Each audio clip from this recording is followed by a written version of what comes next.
Muy buenas tardes a todos, bienvenidos a la última conferencia de Latam Hospitals.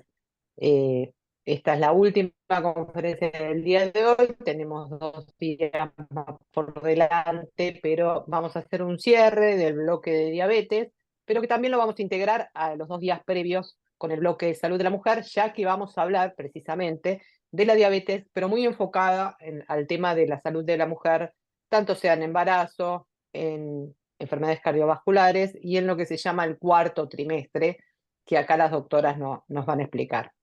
Eh, Tenemos el súper agrado de tener la presencia de la doctora Susana Salzberg, la doctora Silvia Lapertosa y la doctora Carla Muso, las tres grandes referentes en los temas de diabetes y pertenecen a la Sociedad Argentina de Diabetes, así que realmente agradecemos a ellas porque han participado en numerosas actividades que hemos realizado y a la Sociedad Argentina de Diabetes también por darnos nuestro apoyo y poder contribuir a divulgar información que tal vez en algunas ciudades grandes como en Buenos Aires es fácilmente accesible, pero en lugares remotos de la región de Latinoamérica no lo es tanto.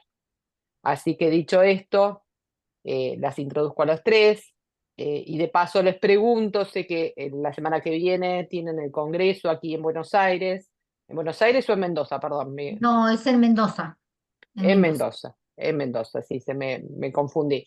Y cuéntenme, ¿cómo va ese congreso? Y bueno, la verdad que muy bien, llevamos mucho tiempo organizándolo, así que tenemos, te diría todo bajo control, muchísimos inscriptos, muchísima gente participando con muchas ganas, todos los disertantes, que son alrededor de 200 personas que van a disertar entre el pre-congreso, que es el día miércoles, y el congreso que comienza el jueves, terminando el sábado a la tarde-noche, casi 19 horas. Así que estamos muy entusiasmados y organizamos un congreso con muchas alternativas para participar, donde vamos a tener cuatro tracks, cuatro diferentes, digamos, lugares para interactuar, más cuatro talleres, o sea que hay 8 alternativas para elegir a dónde uno quiere ir y escuchar distintos temas. Así que estamos muy contentos con el programa científico, que realmente abarca todo. Bueno, los invitamos a todos los que nos estén escuchando en vivo y a la gran mayoría que nos escucha posteriormente de manera grabada a que, bueno, visiten la página del Congreso, exploren. Les cuento a todos que Mendoza es una ciudad hermosa, muy linda para visitar, así que vale la pena la conjunción de buena calidad económica, académica y buena Y buen calidad vino, turística. Y buen buen vino. vino, sí, sin duda, sin duda.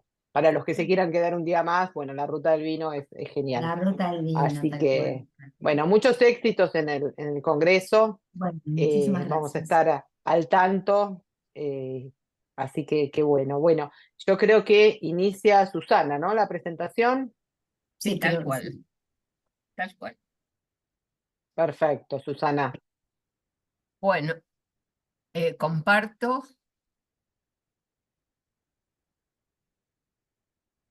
¿Se está viendo?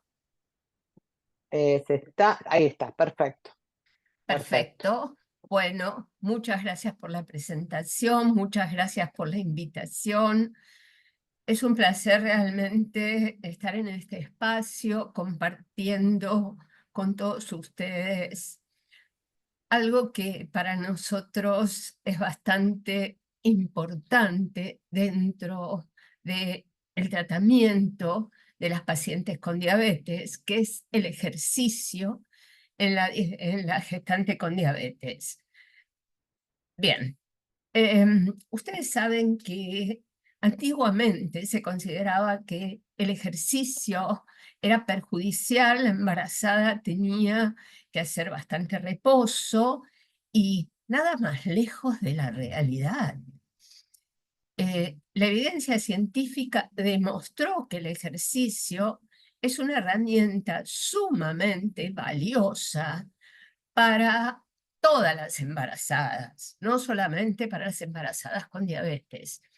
Y digo esto porque en realidad el ejercicio disminuye el riesgo de diabetes gestacional, disminuye los partos pretérminos, reduce el bajo peso para edad gestacional, la cantidad de cesáreas, el tiempo de trabajo de parto, reduce la excesiva ganancia de peso durante el embarazo y los trastornos hipertensivos de la embarazada.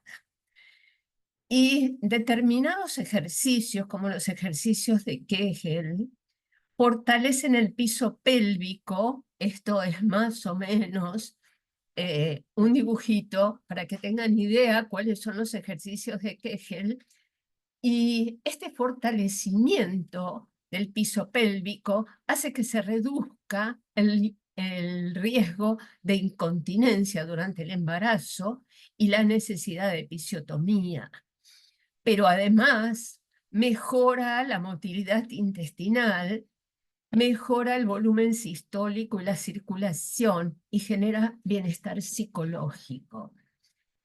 Entonces,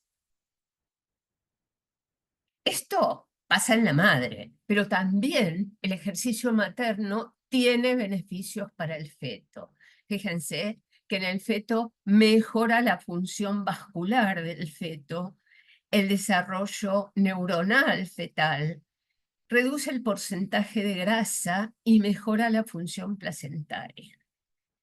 Con lo cual, el ejercicio es sumamente importante y tenemos que prescribir el ejercicio en las embarazadas siempre que no haya una contraindicación que después vamos a hablar. Entonces, entrando ya en el tema de la diabetes gestacional, nosotros tenemos la posibilidad de haber evaluado una serie de estudios que ponen de manifiesto que el ejercicio puede hacer prevención de diabetes gestacional. Y fíjense qué interesante, porque uno de los factores de riesgo para diabetes gestacional es justamente el sedentarismo. Y el sedentarismo con la obesidad materna pregestacional y el aumento de peso en el embarazo son factores de riesgo modificables. Es decir, que combatiendo de alguna manera el sedentarismo, nosotros hacemos prevención del riesgo de diabetes gestacional. ¿Y por qué pasa esto? Fíjense que nosotros sabemos que la mujer que va a hacer diabetes gestacional ya tiene disminuida la sensibilidad insulínica durante el embarazo. Antes del embarazo, perdón.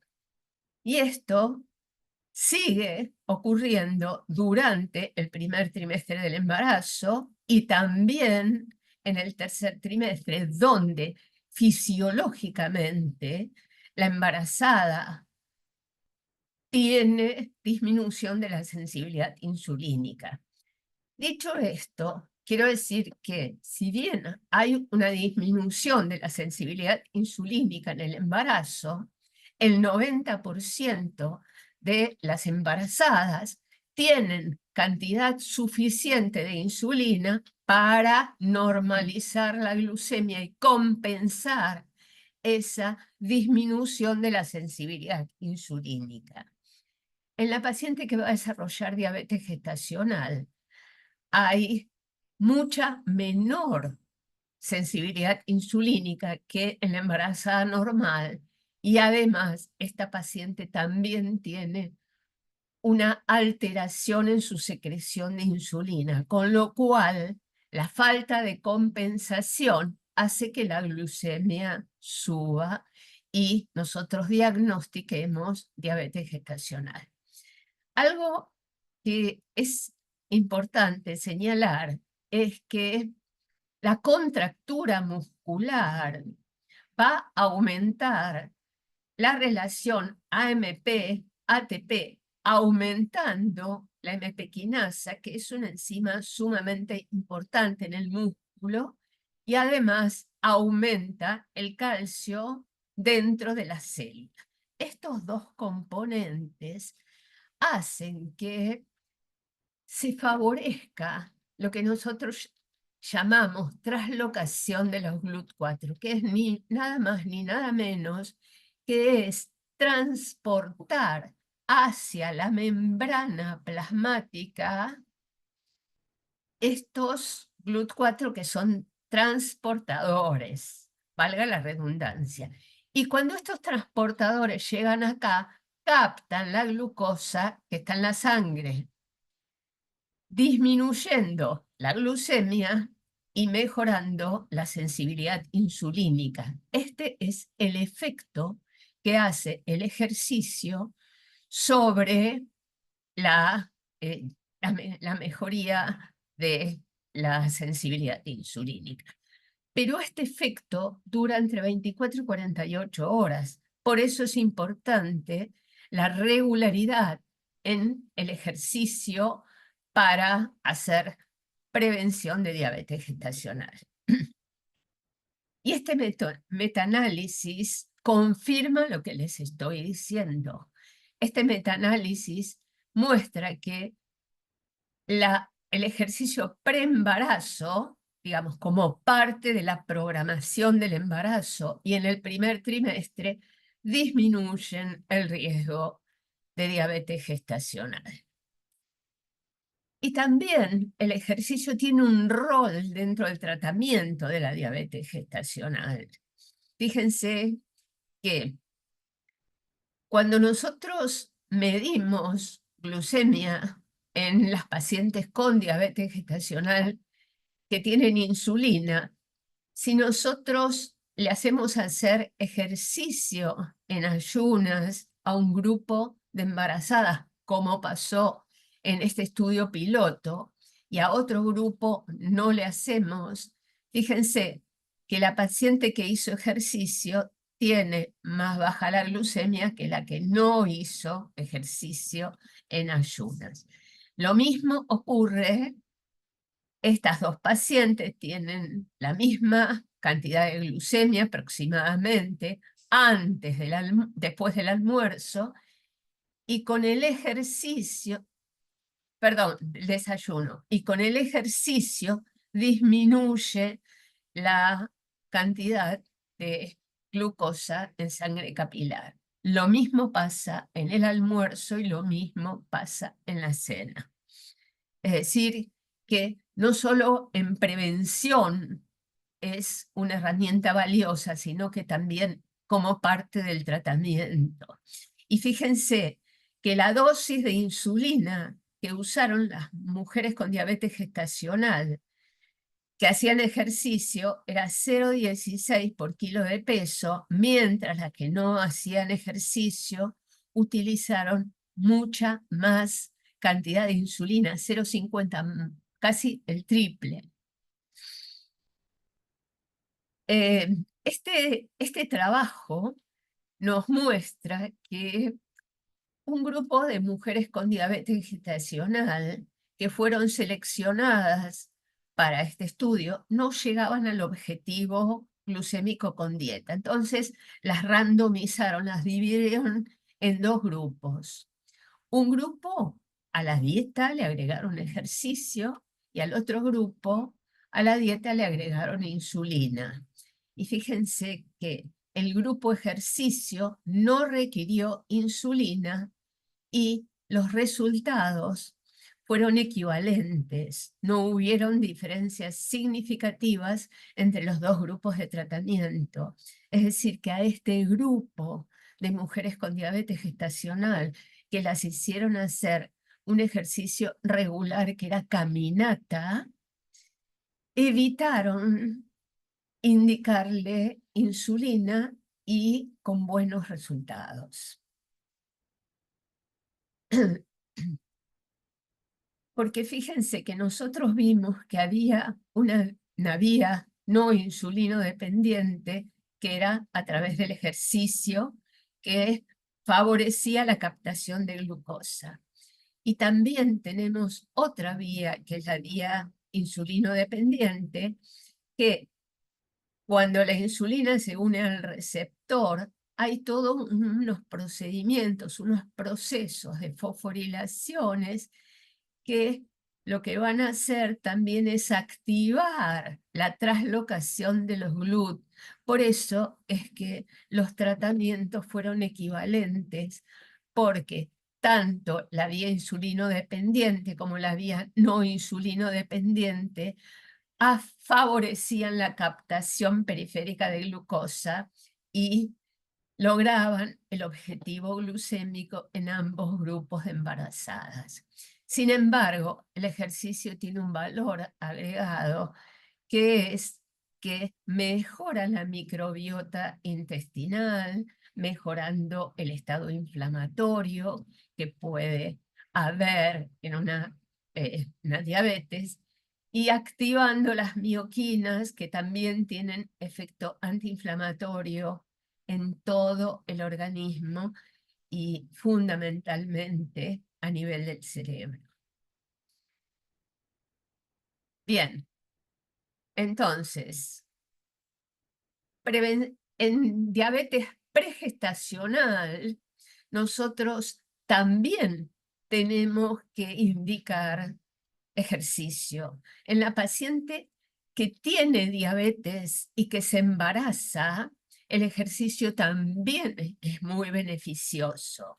Fíjense que igual que en la diabética gestacional, mejora la captación de glucosa por el músculo, disminuyendo la glucemia y los requerimientos de insulina, controla la adiposidad, mejora los triglicéridos, mantiene la tensión arterial, reduce la ansiedad, la depresión y el estrés, y disminuye el riesgo cardiovascular, que no es poca cosa. Entonces, también en la diabetes que es previa al embarazo, nosotros debemos indicar, como también en la población general, pero hablando específicamente de embarazo, en la diabética pregestacional también debemos indicar ejercicio. ¿Y qué tipo de ejercicio indicamos? La indicación tiene que ser personalizada, porque no es lo mismo una persona que está acostumbrada a hacer habitualmente ejercicio que una persona que no hace ejercicio. Entonces, ejercicios aeróbicos como caminar, bicicleta fija, bailar, gimnasia acuática, son ejercicios que son muy beneficiosos. También algunos ejercicios de resistencias con bandas elásticas o pesitas también suelen indicarse, y por supuesto ejercicios de elongación después de hacer todos estos ejercicios.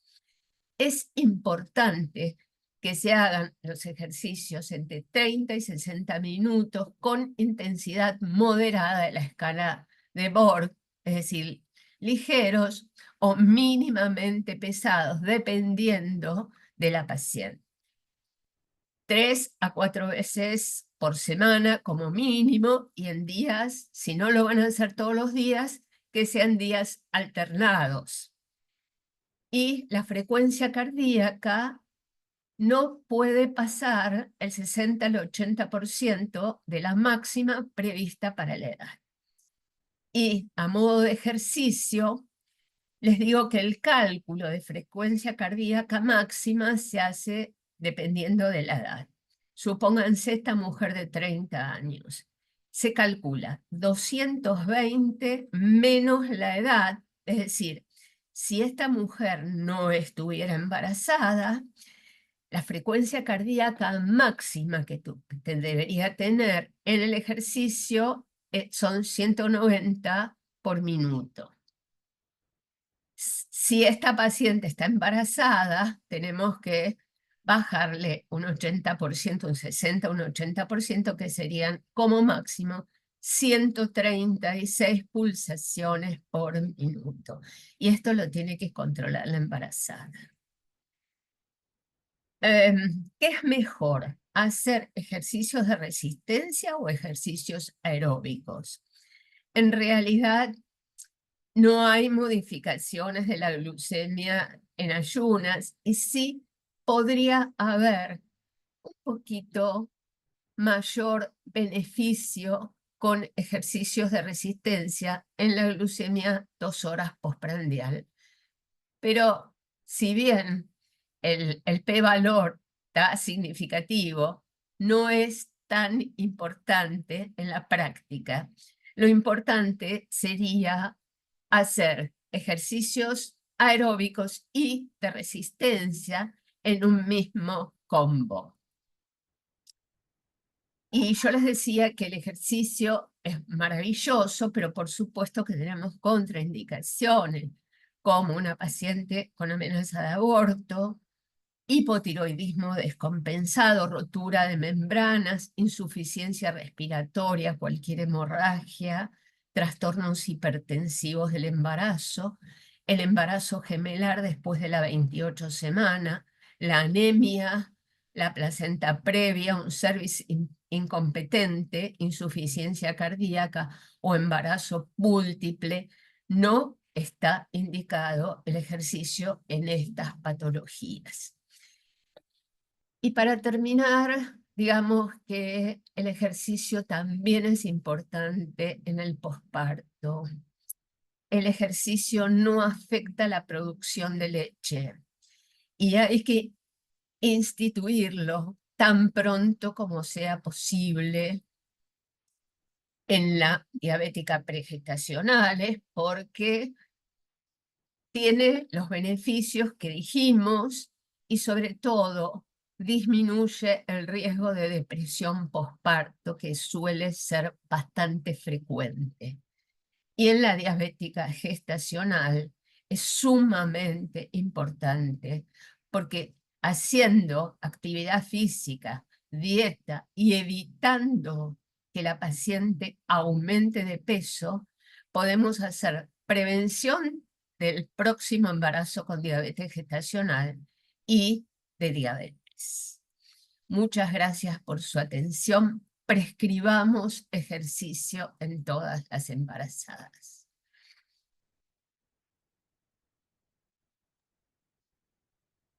Perfecto, Susana. Bueno, le damos la palabra a Silvia, ¿verdad?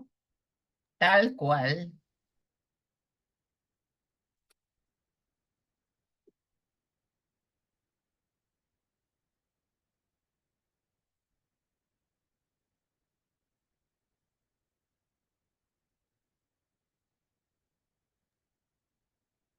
Ahí se veía bien, Silvia, ¿eh? No, lo que pasa es que no había abierto ni el micrófono ni la cámara. Ah, Ahora estoy. perfecto. Bueno, yo me voy a referir a este término que estamos poniendo en el tapete, en la agenda, que es el tema del cuarto trimestre. Todos sabemos, ¿no es cierto?, que el embarazo se divide en 3 trimestres y que una vez que la mujer ha tenido su bebé, nosotros la perdemos del radar del control. Esa mujer embarazada es una fuente muy importante para prevenir enfermedades futuras.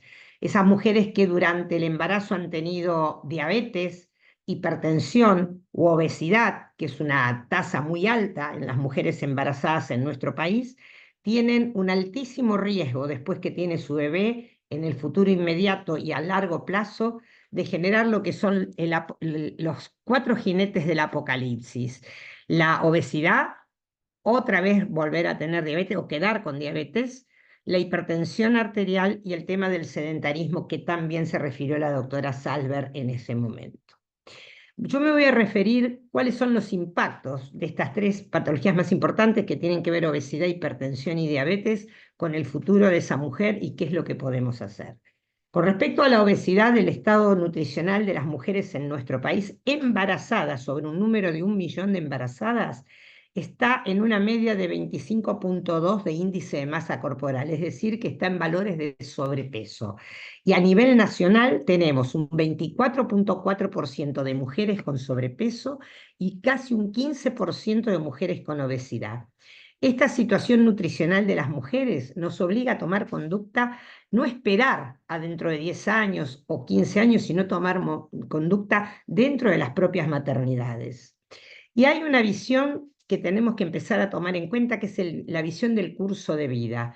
No es solo mirar a la mujer embarazada en el momento de la consulta tocoginecológica o diabetológica, sino verla como un continuo desde el vientre materno hasta su parto y posterior al parto.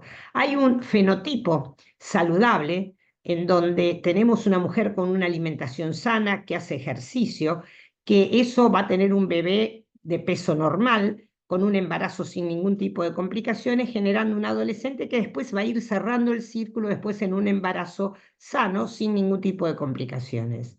Pero hay otro tipo, que es el fenotipo cardiometabólico, donde tenemos una mujer obesa que gana demasiado peso. Muchas mujeres en el embarazo tienen entre 15, 20 y 30 kilos de aumento de peso durante el embarazo y quedan con una carga de exceso de peso posparto. Eso va a generar un niño con riesgo de obesidad, con riesgo de diabetes en la adolescencia. Esa adolescencia, después siendo mujer, vuelve a embarazarse y va cerrando el círculo de los riesgos intergeneracionales asociados con la obesidad y la diabetes durante el embarazo. ¿Cuáles son esas consecuencias a largo y corto plazo del exceso de ganancia de peso? No solo que ya se embarace con obesidad, sino que además durante el embarazo tenga una gran un gran incremento del peso materno y que quede además con una retención de peso posparto muy importante. Cuando es el primer embarazo, bueno, tenemos aumento del índice de masa corporal, de la masa grasa y de la grasa visceral. Cuando esa mujer vuelve a tener un segundo embarazo, y una de las características, sobre todo en el interior de nuestro país, es la multiparidad. Tenemos mujeres con 6, 7, 8 hijos, que van perpetuando esta situación. En ese segundo embarazo tenemos, ya de por sí se embaraza con un peso alto previo al embarazo, vuelve a ganar exceso de peso, más masa grasa, más masa grasa visceral, y eso va a dar el riesgo de la diabetes gestacional, el riesgo de preeclampsia, que es la causa más importante de mortalidad materna, es la hipertensión durante el embarazo, y los riesgos también del trastorno del metabolismo de los lípidos. Tarde ya en la vida adulta son esas mujeres que van a la consulta de 45, 50 años que dicen, oh, me apareció la diabetes. No, la diabetes la vino engendrando ya en los sucesivos embarazos que tuvo, entonces no solo tiene riesgo de diabetes tipo 2, sino también tiene riesgos de enfermedad cardiovascular. Entonces, ¿cuáles son los efectos de ese entorno, de ese fenotipo que estamos hablando, tanto en la madre como en el futuro de las próximas generaciones? En esa madre la composición corporal tiene mucho que ver con la energía, con la carga energética de esa mujer, con el compuesto de los micronutrientes. Si es una mujer que está con un ácido fólico que está en la programación de embarazo y se lo usa, si tiene un buen consumo de vitamina B12 o B6, cómo es el balance entre los hidratos de carbono, las grasas y las proteínas y el estatus metabólico de esa mujer. Todo esto estamos hablando previo al embarazo para ver cómo va a ser el medio ambiente que se va a generar dentro de ese útero. En ese útero, con esa mujer, con esas alteraciones de exceso de peso, va a tener alteraciones de la señal intracelular en el feto, en el embrión, principalmente con modificaciones epigenéticas que se van a expresar en los cambios genéticos, alteraciones en la diferenciación y en la proliferación celular. Todo esto va a ir dando alteraciones en el crecimiento fetal, en el eje neuroendocrino, y por lo tanto va a tener un anormal peso al nacer. A largo plazo, esto nos va a dar alteraciones del neurodesarrollo. Hay descripciones en mujeres obesas que han tenido niños donde es más común los trastornos del autismo y también las enfermedades cardiovasculares. Acá podemos observar cuál es la relación de la obesidad con las malformaciones fetales. Y pueden ver, cuando tenemos en color celeste oscuro, es obesidad de grado 1, es decir, que podemos decir que es un índice de masa corporal de 30. Cuando tenemos obesidad de grado 2 y obesidad de grado 3, podemos ver malformación del septum de ventricular, tenemos alteraciones del ductus arteriovenoso, es decir, que ya tenemos un niño que va a nacer con malformaciones, con cardiopatías congénitas.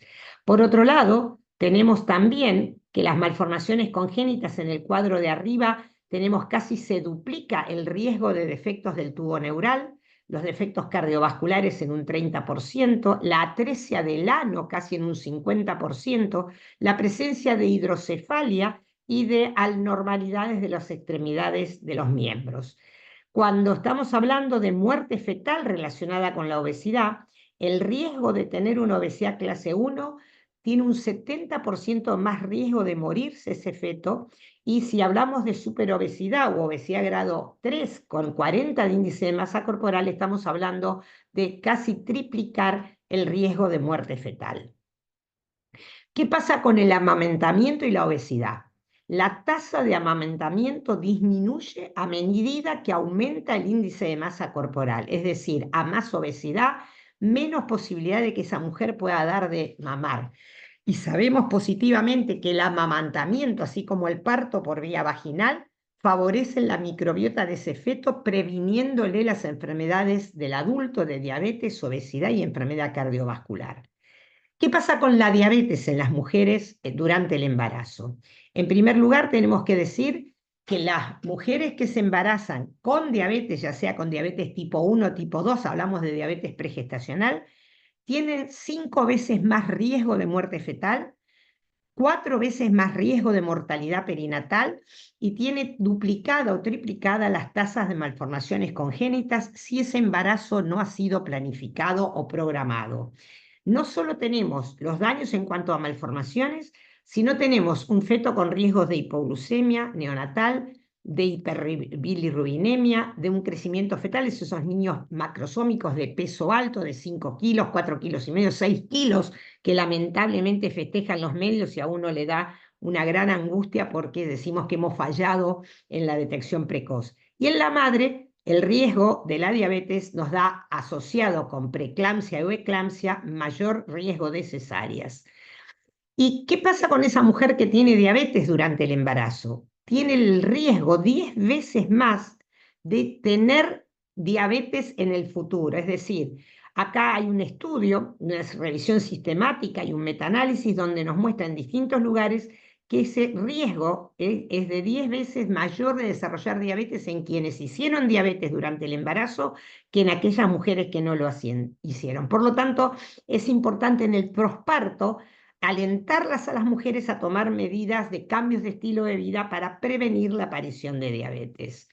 Y decimos de que el círculo de la diabetes es un círculo vicioso que tiene 3 ventanas críticas que nos podrían permitir romper ese ciclo indefectible que dice, bueno, si ya tuvo diabetes en el embarazo, esa mujer sí o sí va a ir a la diabetes. Y eso no es así.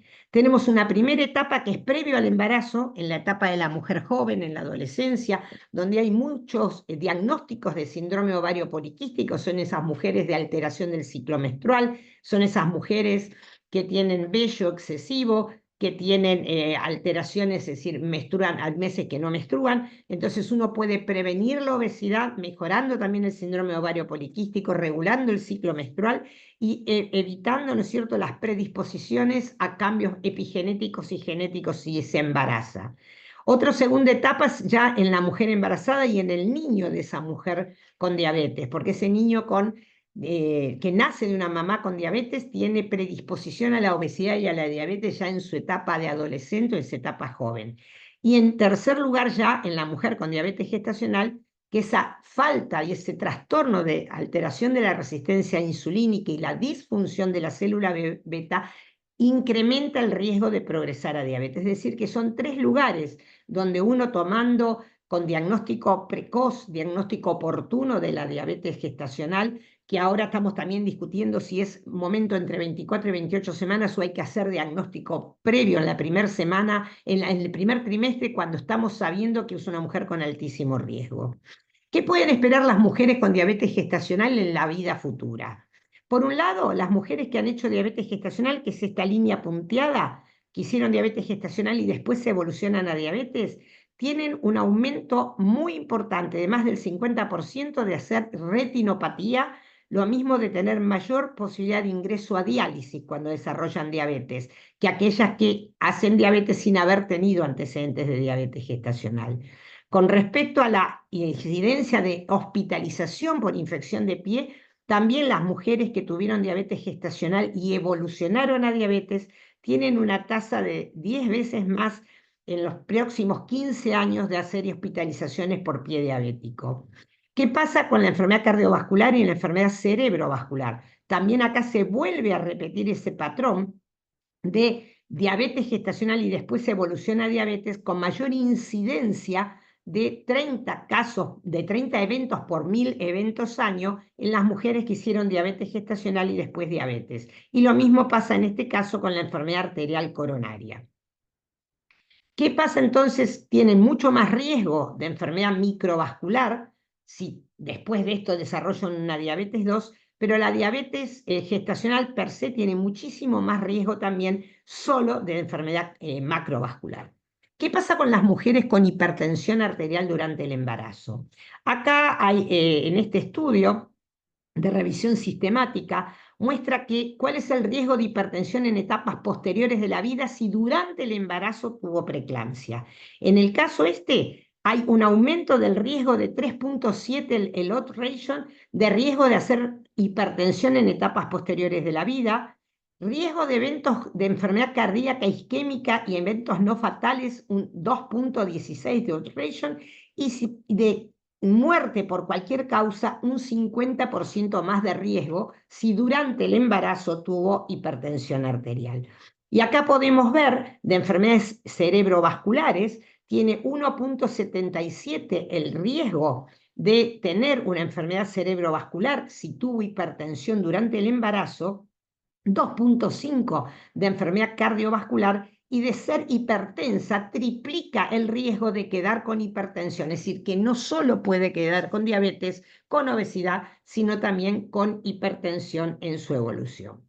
Entonces, aquí estamos hablando de cuarto trimestre, que no perdamos de vista a la mujer una vez que tuvo su bebé, que todos festejemos el nacimiento de un hijo vivo, sano, sino que no la perdamos a esa mujer, no la perdamos de vista, que la tengamos en la mira, porque en primer lugar hay que identificar los factores de riesgo modificables. Comparten muchos factores de riesgo con la enfermedad de diabetes en el adulto, como el índice de masa corporal, la historia de diabetes gestacional, de hipertensión arterial, muchas veces historias de prematurez o de muertes fetales. Entonces, ¿qué es lo que necesitamos medir? En estas mujeres nosotros estamos proponiendo un proyecto para que la mujer, una vez que se va de alta y tuvo alguna patología de riesgo, como la hipertensión, la diabetes, la obesidad, y también se le va a incorporar la amenaza de parto prematuro, porque es una de las causas más importantes dentro de las maternidades, es un pasaporte donde, así como tiene el carné de control perinatal del niño, esa mujer tenga este pasaporte para que en el control de la atención primaria o en el centro de salud o cuando vuelve a su ginecólogo, se tenga en cuenta con preguntas sencillas: si tuvo hipertensión, si tuvo diabetes, cuáles son las cosas a tener en cuenta. Que se mida la presión arterial, que mantenga una dieta saludable, que no consuma alto consumo de sodio, de sal en las comidas, que tenga un sueño de no menos de 6 horas diarias, que realice actividad física, como explicaba la doctora Salver, una actividad física aeróbica con ejercicios de resistencia y de estiramiento, que no fume, que tenga una dieta rica en frutas y verduras, por lo menos 5 porciones diarias de frutas y verduras. Y es importante entonces insistir en la dieta preconcepcional, en la etapa esa que va entre ese embarazo que ya tuvo y el próximo que puede venir. Es muy común, y lo vemos diariamente en nuestras maternidades, que vuelven a la consulta cuando han tenido una diabetes con incluso uso de insulina en el embarazo anterior hace un año, y vuelven hoy, incluso no vienen en etapas tempranas a la consulta. Entonces hay que ya darle, cuando hacemos los talleres de educación de esas mujeres, explicarle la importancia de una alimentación saludable para toda la vida. Ver cuál es el consumo de hierro, porque la anemia es un déficit muy importante en las embarazadas de nuestro país, el consumo de ácido fólico, de yodo, y esa alimentación en la etapa preconcepcional va a impactar en la madre y también en el niño. Y nos va a permitir tener periodos, aconsejar que por lo menos ese periodo entre embarazo y embarazo sea mayor a 2 años para permitir la recuperación del medio interno de esa mujer. Y una vez tenido su bebé, fomentar la lactancia materna, fomentar el parto por vía baja para poder mejorar ese futuro del niño. Es decir, 3 pilares fundamentales: una alimentación saludable, con una dieta equilibrada, con el plato saludable, los ejercicios físicos aeróbicos y de resistencia, la programación del embarazo, que eso es una responsabilidad de la pareja, de la familia, pero también de los médicos que hacemos diabetes, que hacemos clínica, de que una mujer en edad fértil que tenga exceso de peso o sobrepeso tiene que planificar ese embarazo para poder llegar a un resultado común. ¿Y cómo hacemos esta correlación de esta etapa de cuarto trimestre que estamos haciendo? ¿Cómo unimos esa maternidad, ese servicio de obstetricia con los consultorios del médico de familia, con los consultorios de atención primaria?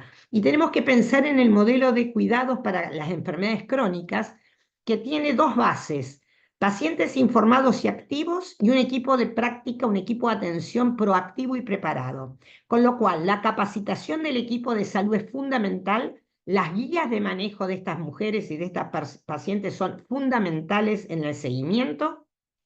Y las mujeres con cualquiera de estas patologías, el taller, el hospital de día dentro de su lugar de asistencia, que la vaya empoderando y haciendo consciente de cuáles son las necesidades que tenemos. Por otro lado, el sistema de salud se debe manejar con las guías clínicas, en el caso de las guías clínicas de diabetes 2 o las guías de control de los embarazos, hacer a tiempo las determinaciones y detecciones de las mujeres con riesgo, y si tiene riesgo, como yo a veces digo y se ríen, ¿no? Si tiene 4 patas, mueve la cola y ladra, es perro. Es decir, que si una mujer va a la consulta en primeras semanas del embarazo, está con exceso de peso, tiene familiares con diabetes, ha tenido diabetes gestacional, no puedo sentarme a esperar a la semana 24 o 28 que se haga el diagnóstico. Tengo que apurarme a hacer el diagnóstico y darle las indicaciones con cambios de estilo de vida para poderlo hacer. Y esto es fundamental, que nosotros empecemos a trabajar en este cambio de paradigma en la atención de las mujeres para poder llegar a tener una maternidad y una familia feliz. Muchas gracias.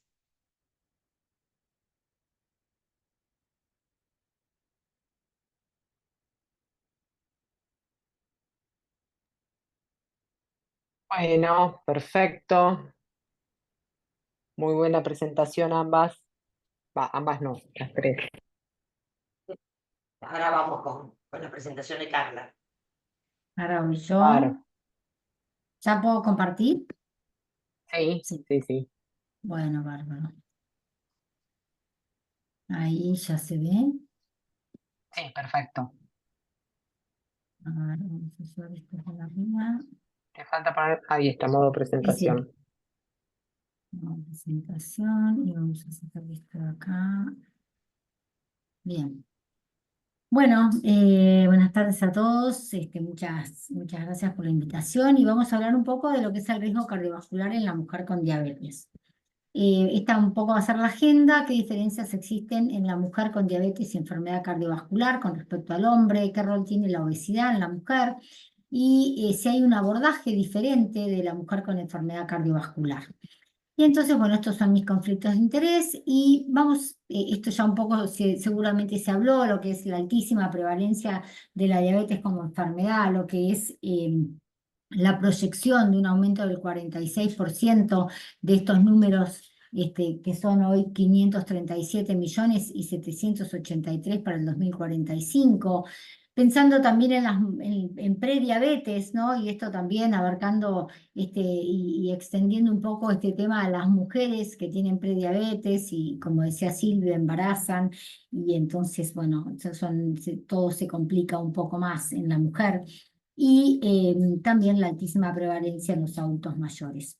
También los números de obesidad son aterradores en el mundo. y esto, por supuesto, sigue en aumento y la proyección también es con un aumento muy significativo. Sí, se dice que para el 2030, 1 de 5 mujeres y 1 de 7 hombres van a vivir con un índice de masa corporal mayor de 30. Así que, bueno, la idea es poder implementar políticas como para poder modificar esto. Muy difícil, pero es lo que se debería hacer. En cuanto al tema de la enfermedad cardiovascular, bueno, sabemos que afecta al 32% de las personas con diabetes y esto en sus distintas alternativas, como, bueno, aterosclerosis, enfermedad coronaria, insuficiencia cardíaca, angina de pecho, infarto agudo de miocardio. Y vamos a ver qué pasa y qué es diferente en la mujer. Con respecto a la aterosclerosis en las personas con diabetes, sabemos que si la pregunta es si es diferente, sí, es diferente, es más agresiva, además de ser más prevalente, tenemos varias modificaciones que vamos a ver a lo largo de la charla de lo que pasa en general en las personas con diabetes y sobre todo vamos a hablar específicamente de lo que pasa en la mujer con diabetes. Con respecto a qué diferencias existen en la mujer con diabetes y enfermedad cardiovascular con respecto al hombre, vamos a ver que tenemos los factores de riesgo que son independientemente del género, como hipertensión, bueno, la diabetes, la dislipemia, el hábito tabáquico, la obesidad, el sedentarismo, la enfermedad renal crónica y la anemia. Ahora tenemos las que son específicas de la mujer, como la hipertensión durante el embarazo, mujeres que tienen menopausia prematura, diabetes gestacional, la poliquistosis ovárica, enfermedades autoinmunes, como por ejemplo pensar que el lupus es 25 veces más prevalente en las mujeres, los contraceptivos orales y la terapia hormonal de reemplazo. Esto es algo específico de la mujer y que obviamente la pone en otro lugar, la pone con mayor riesgo. Ahora, también estos factores que son comunes tanto para el hombre como para la mujer, en la mujer impactan diferente.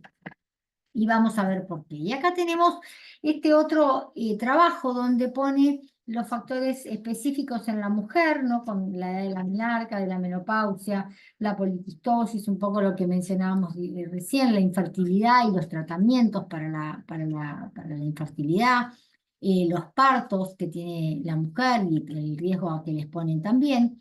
Y tenemos algunas condiciones que son predominantes en la mujer, sobre todo como la depresión, la migraña, y los factores tradicionales, ¿no? Que es la diabetes, la hipertensión, la obesidad y el hábito tabáquico. ¿Qué pasa diferente en la mujer? Decimos que en la mujer hay vías moleculares de la macroangiopatía, mecanismos moleculares inflamatorios que se van a asociar y que van a van a llevar a las mujeres a mayor susceptibilidad, tanto para diabetes como para enfermedad cardiovascular. Se sabe que el sistema inmune en la mujer se activa de una forma diferente, de una forma sostenida, y va a liberar unas sustancias que son los Age-Specific Arterial Secretory Phenotype, que van a impactar en el sistema de inflamación crónica, asociándose a enfermedad cardiovascular, a diabetes, denominando lo que se llama metainflamación, pero que además va a estimular la acumulación de VLDL. Entonces van a tener las mujeres una dislipemia más aterogénica, ¿sí? Que en el hombre por estos factores, por este factor que se libera. En cuanto a este otro círculo donde vemos cómo afecta la diabetes, el aumento de la disfunción endotelial, el riesgo de hipertensión, de empeorar todo lo que es la revascularización, el aumento del riesgo de enfermedad, de síndrome metabólico, de accidente cerebrovascular. Vamos a ver que en las personas con diabetes tienen entre 2 y 3 veces más riesgo de enfermedad cardiovascular que las personas sin diabetes. Y en las personas con diabetes va a haber mayor desarrollo de enfermedad coronaria, de formación de placa, que van a tener características de mayor riesgo, con lesiones más extensas, y esto va a dar un remodelado vascular que va a ser diferente y da como consecuencia una enfermedad coronaria más difusa y más severa. En las mujeres con diabetes van a tener, como decíamos, más riesgo de enfermedad cardiovascular y mayor mortalidad que las mujeres sin diabetes. ¿Por qué? Porque va a estar modificada, va a haber hipercoagulabilidad, va a haber más disfunción endotelial, más disfunción metabólica y celular, y esto da como resultado un mayor riesgo en la mujer. Y tienen además mayor riesgo las mujeres de muerte por insuficiencia cardíaca. Fíjense en este estudio que se hizo es un metaanálisis donde se incorporaron 37 estudios con casi 450.000 pacientes que tenían enfermedad cardiovascular en personas con diabetes. En las mujeres era 3 veces más enfermedad cardiovascular que en las mujeres sin diabetes y en los hombres 2 veces, como habíamos mencionado. El riesgo relativo de enfermedad coronaria fatal fue de 50% más elevado en las mujeres con diabetes con respecto a los hombres. ¿Y esto por qué se da? Primero, por lo que les había comentado previamente, porque las mujeres tienen un perfil adverso, un perfil metabólico adverso, y también por la disparidad en el tratamiento que se hace de la enfermedad cardiovascular en la mujer. La mujer es subtratada y ahora vamos a ver por qué.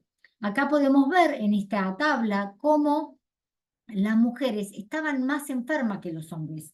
Las mujeres, tanto hombres como mujeres, con diabetes. Tenían el colesterol más alto, la presión arterial más alta, los triglicéridos más altos, el HDL estaba más bajo en la mujer, o sea, tenía menos protección, y índice de masa corporal mayor que en el hombre. O sea, estaban más enfermas que los hombres. Con respecto a las diferencias de género, acá es este otro trabajo de 26.000 pacientes hospitalizados en 456 hospitales. Esto fue un trabajo que se hizo en Polonia, en diabetes tipo 2. Las mujeres, la diabetes era más frecuente en las mujeres que en los hombres, y la mortalidad también fue mayor en las mujeres que en los hombres, y lo podemos ver en este gráfico, un 28.5% de mortalidad en las mujeres versus 21.1% en los hombres. La diabetes decimos que es un factor de riesgo independiente para la mortalidad en el hospital y al año del infarto agudo de miocardio. Las mujeres con diabetes tienen peor pronóstico en formas tempranas y al año.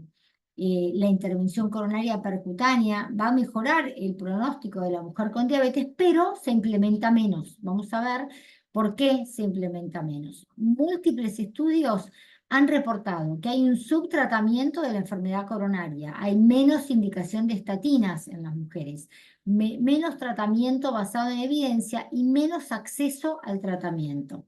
¿Sí? Las mujeres no están representadas en los clinical trials que hay de enfermedad cardiovascular, o en colocación de stent, o trabajos que se hacen de stent versus bypass. Las mujeres en general no se incluyen o se incluyen en menor proporción, y esto hace que las mujeres sean menos estudiadas desde ese punto. En cuanto a las terapias de resincronización, fíjense que tendrían muchos beneficios utilizarlas e implementar estas terapias, pero otra vez están no utilizadas, subutilizadas en las mujeres, ¿sí? O sea, serían buenas, pero no se implementan. Y en la mujer con diabetes, previo a la menopausia, se debería hacer una evaluación cardiovascular no invasiva, pero exhaustiva, para evaluar a esa mujer que va a entrar en la menopausia, donde obviamente los riesgos van a aumentar, donde la mujer va a dejar de tener la protección de los estrógenos. Sería muy importante hacer todo tipo de estudios previo a la entrada en menopausia. Otra recomendación importante es que la mujer entre en la menopausia con el menor peso posible, el peso más adecuado porque después de la menopausia el metabolismo basal cae el 50% y es más difícil bajar de peso después de la menopausia. Esto creo que lo comprueban todas las mujeres que han entrado en menopausia. Con respecto a qué rol tiene la obesidad en la mujer, y esto un poco ya lo habló Silvia, es muy importante el tema de la obesidad porque por un lado es más prevalente que en el hombre, por un lado esta mujer que puede embarazarse va a tener muchísimo más riesgo si tiene obesidad, no solo ella, sino su hijo, y entonces por eso es importante que las mujeres cuando van a entrar en un embarazo o van a programar un embarazo tengan el mejor peso posible. En cuanto a la obesidad, bueno, con el incremento de la obesidad en el mundo aumentan las comorbilidades asociadas a la obesidad y la mujer tiene un riesgo más elevado de enfermedad cardiovascular cuando está presente la obesidad y la insulinoresistencia. Se activan receptores de aldosterona y de mineralocorticoides, hay una alteración en la señalización estrogénica y elevación de andrógenos.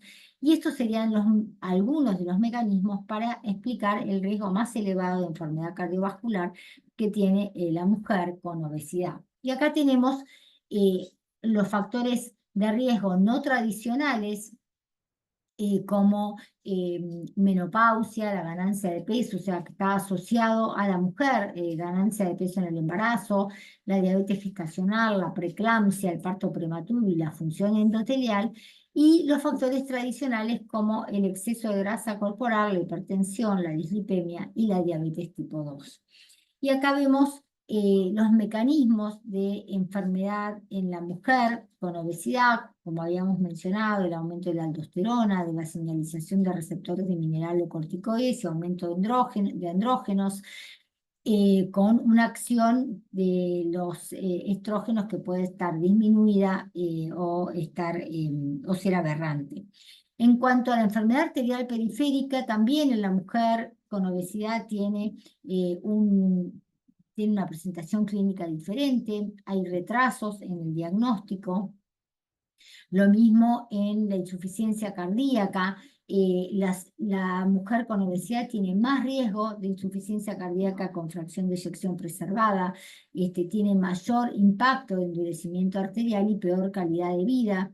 Lo mismo la enfermedad isquémica, sí, que es una causa de muerte frecuente en la mujer posmenopáusica, donde va a tener menos lesiones obstructivas por tener más enfermedad microvascular en la mujer. Y entonces por eso los síntomas en muchos casos son diferentes y son subestimados con respecto a los síntomas que tiene el hombre.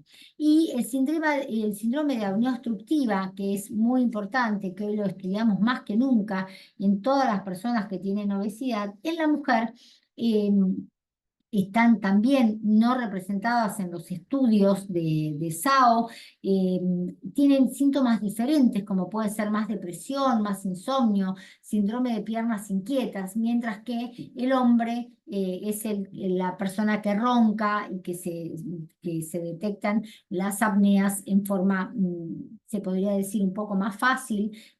Por supuesto, en ambas situaciones se necesita una polisomnografía para hacer el diagnóstico y para ver si el CPAP es una alternativa de tratamiento.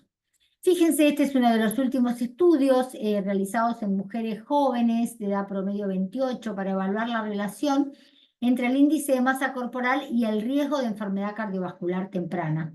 Esta es una base sueca de más de casi 1,5 millones de personas, donde tienen una obesidad mayor de 30, casi el 8%, y más de 35, el 2%.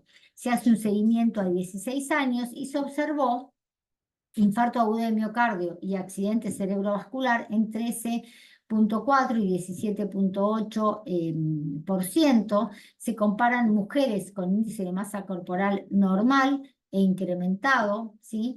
Y lo que se ve es cómo está aumentada tanto la muerte por causa cardiovascular, la muerte por todas las causas, ¿sí? Acá está el isquemia, el accidente cerebrovascular, ¿sí? Y esto es para ver la asociación entre el índice de masa corporal y el riesgo de enfermedad cardiovascular y muerte en esta población estudiada. Entonces, como conclusión, se dice que el riesgo de infarto agudo de miocardio en mujeres jóvenes con obesidad fue significativamente mayor que en mujeres normopeso y con sobrepeso.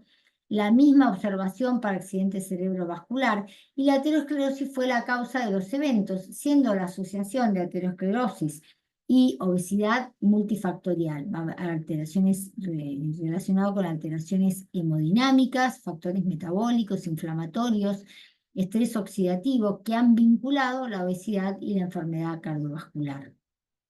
Entonces, esto es importante y es para destacar la preocupación, porque esta era, como les mencionaba, en una edad promedio de mujeres con 28 años, ¿sí? Entonces, nos preguntamos si hay un abordaje diferente en la mujer con enfermedad cardiovascular, y sí, lo hay, porque las mujeres tienen una presentación, una forma de presentación de la enfermedad cardiovascular diferente en cuanto por ejemplo, el típico dolor de pecho que presenta el hombre, y en el brazo izquierdo. La mujer tiene náuseas, tiene disnea, tiene mareos, palpitaciones.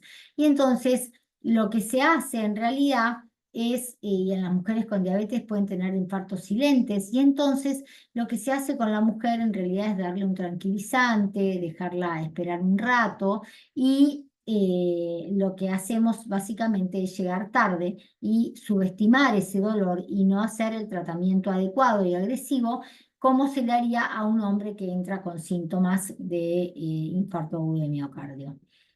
Factores que están asociados al mal pronóstico.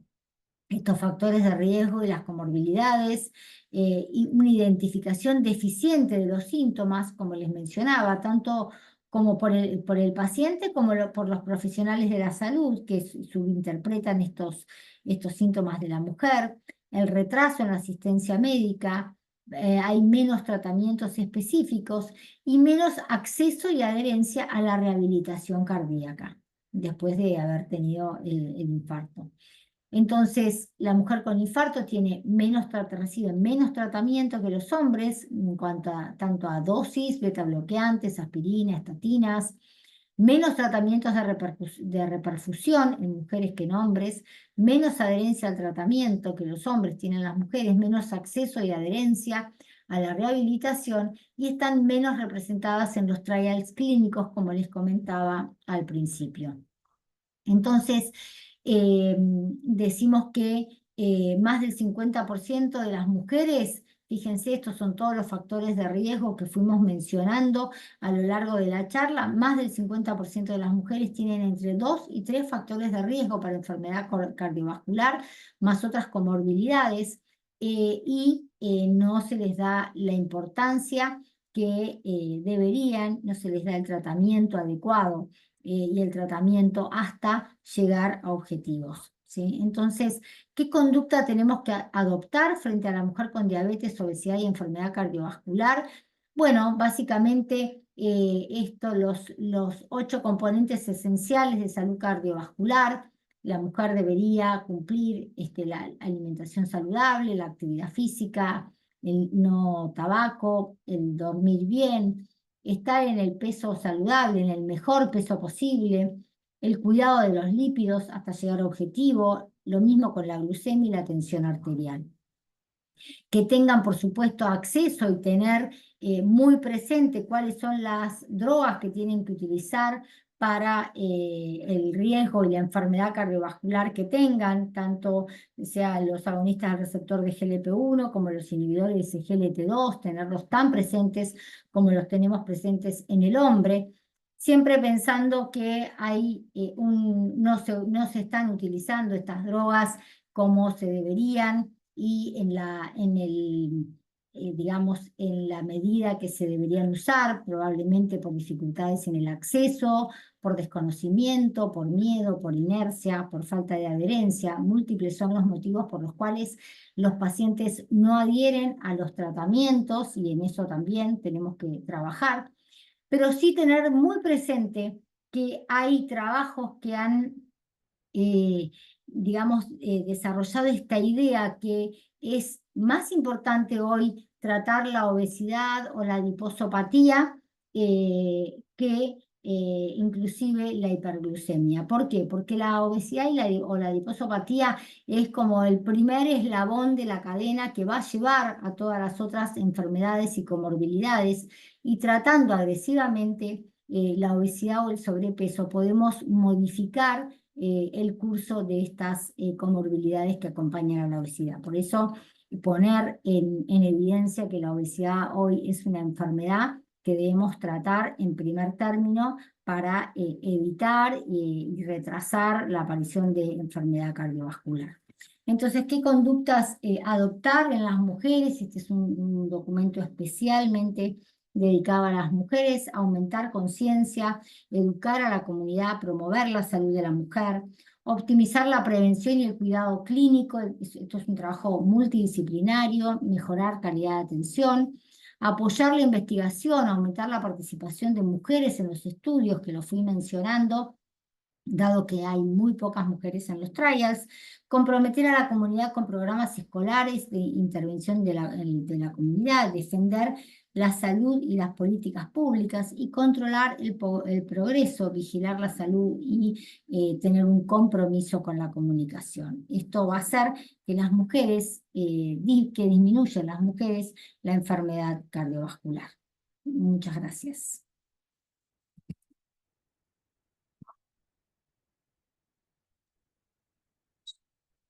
Bueno, excelente. Muchísimas gracias a los tres. Muy buena presentación. Vamos a pasar a algunas preguntas que se están haciendo. A ver, aguardame un segundito, que las fui anotando. Lo que no están discriminadas para quién son, pero la primera es: ¿cómo podríamos reducir el riesgo cardiovascular en mujeres con obesidad e insulinoresistencia, considerando los mecanismos hormonales involucrados? Bueno, esa la contesto yo, ¿no?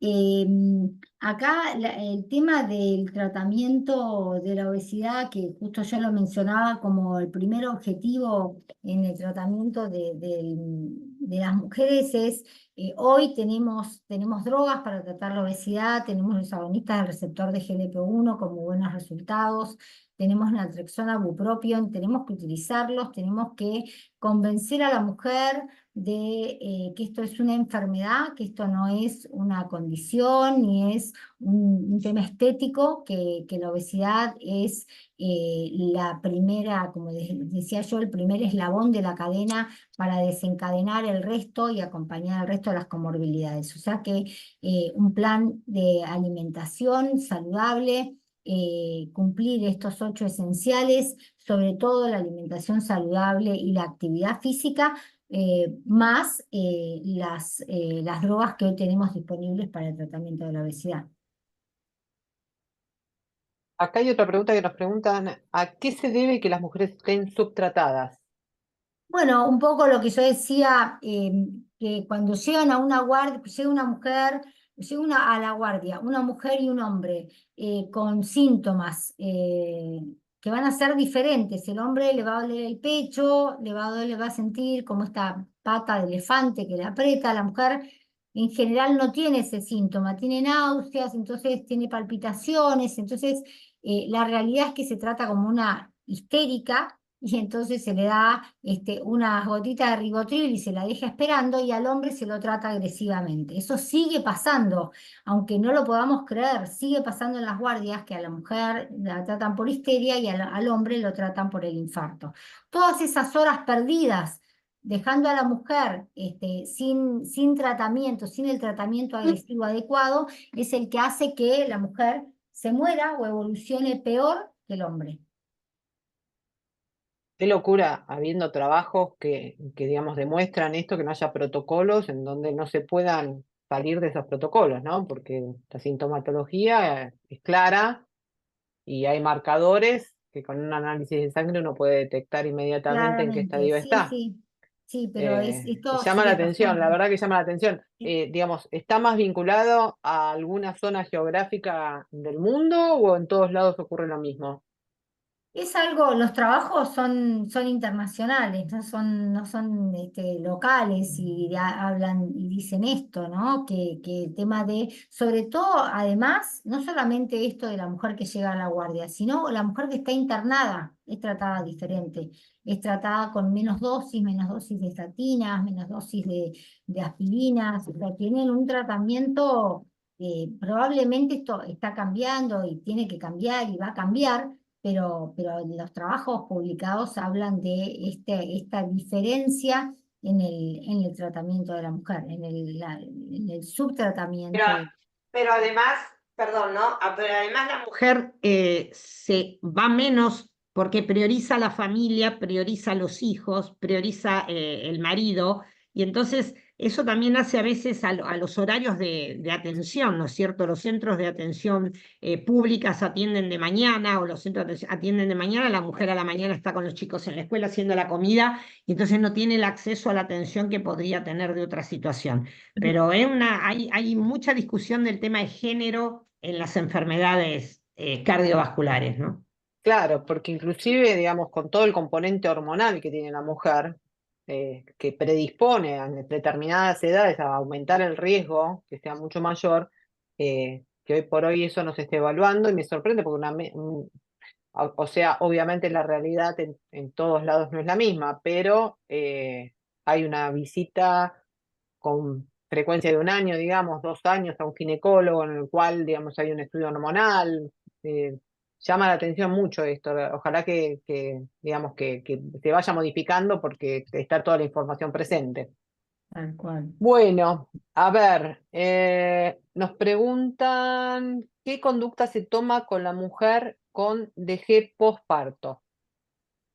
Diabetes gestacional, Claro. Y con debe ser, diabetes sí. gestacional posparto. Y debe ser eso, sí, sí. Porque nos, Bueno, nos escribieron de diabetes gestacional, realidad, obviamente.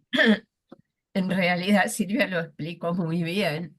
Una vez que termina la diabetes gestacional, sale el chico y nos ponemos todos felices y contentos, pero no terminó la historia. Ahí empieza otra historia que consideramos que es el cuarto trimestre. Es decir, la paciente, después de la diabetes gestacional, tenemos que saber cómo quedó su metabolismo hidrocarbonado. Puede haber quedado normal. En el 76% de nuestras mujeres del estudio de UGEST, el metabolismo, la glucemia vuelve a la normalidad. Sin embargo, este grupo de mujeres con glucemia normal después del embarazo tiene un 50% de posibilidades de desarrollar diabetes en los próximos 5 años. Por eso es que yo decía que no termina ahí la historia, empieza otra historia. En nuestra casuística, el 14% de las mujeres que terminan su embarazo, inmediatamente a la 6ª semana del posparto, cuando le hacemos la reclasificación, quedan con prediabetes. Y el 4% con diabetes, ya directamente con diabetes. Por eso es tan importante que la mujer vuelva a la consulta a ser evaluada a la 6ª semana con una curva de tolerancia a la glucosa y el seguimiento después que corresponda. Si no tiene Sí. nada, hay que hacer un seguimiento. Si tiene prediabetes, tratamiento, lo mismo si tiene diabetes. Bueno, a ver, nos quedan un par de preguntas, pero ya tenemos que ir terminando. ¿Cómo se implementaría el seguimiento, se implementaría el sistema de atención, el seguimiento de estas mujeres una vez que tuvieron su parto? Un poco en correlación con lo que Sí, venías hablando. Sí, yo creo que acá hay que empezar primero desde lo que son las guías de atención y las recomendaciones y ponernos de acuerdo entre las sociedades científicas de empezar a mirar esto y poderlo implementar, ese nexo entre los centros de atención de alta complejidad, porque esta mujer se atiende en maternidades más complejas, y cómo esto se conecta con el centro más cercano de salud de su lugar. Porque nosotros tenemos mujeres que vienen en el interior de nuestra provincia, vienen de 300, 400 kilómetros. Entonces, hoy la telemedicina, el contacto entre los equipos de salud creo que son fundamentales para el seguimiento de estas mujeres. Creo que es capacitación del recurso humano y educación de las mujeres durante el transcurso del embarazo para que sepan que esto no termina, que es una ventanita que abre un camino a futuro a tener en cuenta, ¿no? Sí, sin duda, sin duda. Yo creo que, bueno, el seguimiento de estas pacientes, digamos, la telemedicina ayuda un montón. Y bueno, y también el vínculo con el médico, ¿no? Que pueda generar ese vínculo de confianza, de que la paciente tenga en claro cuáles son los riesgos si no se acerca nuevamente a la consulta. Y sobre Bueno, todo el descenso de peso si ganó mucho peso en el embarazo. Es fundamental la actividad física, una dieta saludable y descenso de peso. Eso va a ayudar a la prevención de diabetes, que es lo que todos buscamos para ver si podemos achicar un poco esta pandemia de obesidad y diabetes que estamos transcurriendo. sí, un poco, digamos, haciendo una integración de todas las conferencias que tuvimos en estos 3 días, lo que queda sumamente en claro es el hábito del ejercicio, de tener en todas las etapas de la vida un grado de actividad en la cual tengamos músculos fuertes, tengamos una circulación activa que mejora el metabolismo, una dieta saludable, y por saludable no quiere decir que sea aburrida, pero bueno, tratar de equilibrar, de generar un hábito bueno de comida, y la consulta con los médicos, más cuando la mujer va evolucionando hacia edades cercanas a la menopausia y posterior a la menopausia. Así que desde el embarazo, o sea, evidentemente en este tipo de temas que hemos hablado hoy, la mujer no sale beneficiada porque hay menos estudios, hay más riesgos y requiere más cuidados. Así que bueno, creo que en todas las conferencias hemos llegado a esta conclusión de tener el ejercicio como una rutina y un hábito incorporado. Totalmente. Así que espero que las mujeres que nos escuchen esto lo tomen en cuenta porque realmente les va a cambiar la calidad de vida en el presente, pero sobre todo en cuando tengan una etapa de adultez que va a cambiar sustancialmente. Así es. Bueno, la verdad, un placer como siempre tenerlas. Bueno, Fue Muchísimas una gracias. conferencia muy dinámica, entretenida, que aportó mucha información de valor. Así que les agradezco nuevamente a las tres y les agradezco también a la Sociedad Argentina de Diabetes y les deseo muchísimo éxito para el Congreso de la semana próxima. Si ustedes quieren mandarme algo de información para que nosotros podamos divulgarlo en nuestra plataforma, en las redes y por campañas de email marketing, con todo gusto nos ofrecemos hacerlo. Gracias, buenísimo. Marisa. Nos vemos Gracias. en la Gracias. Gracias próxima. a Hasta ustedes. luego. Adiós. Hasta Gracias. luego. Chao, chao.